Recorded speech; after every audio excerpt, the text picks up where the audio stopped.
linebackers in the NFL would all be considered obese by the BMI method, and they have hardly any body fat. They're almost all muscle. He's written a book, The Obesity Paradox, saying focus on fitness, not thinness. It's much more important to be fit than it is to be thin if you're trying to improve long-term health. You're doing good, Roger.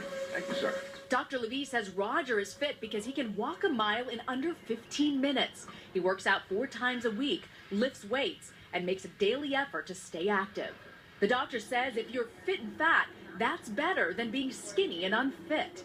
New research shows underweight people were 70% more likely to die early than those battling obesity. If they're underweight, they just don't have the reserve. And in some ways, having more fat may help a person be able to fight a disease. Especially serious diseases that cause debilitating weight loss. And what about the added strain on your heart while exercising when overweight?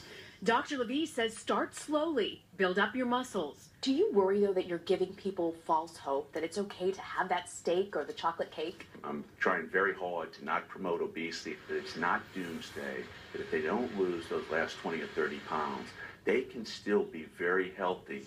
Like Roger, he may not look thin on the outside, but knows he's fit on the inside. Rita 9 and ABC News, New Orleans. Wow. See, this is very interesting because there are a lot of movements in the United States these days to fight obesity.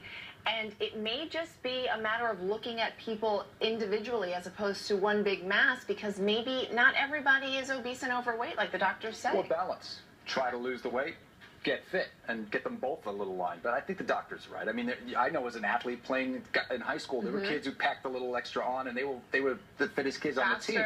Stronger. I mean, so you definitely can be fit. I guess the idea is just not to take that information and think that, like, I guess you can go 2 ways with it. You could think I don't have to, lose the weight, but also you could use that as motivation to get fit. That's true. If you have a little extra and say, oh, what's the point? Say, there is a point. Get fit. And it's interesting. We now have to start concentrating on the people that are underweight. They fall through the cracks all the time because you never think that they're the people that may actually be dying earlier than the obese people. That seems so odd to me. But they're a whole group of people. Exercise no matter what, right? You need muscle. I think that's it. I think that's true.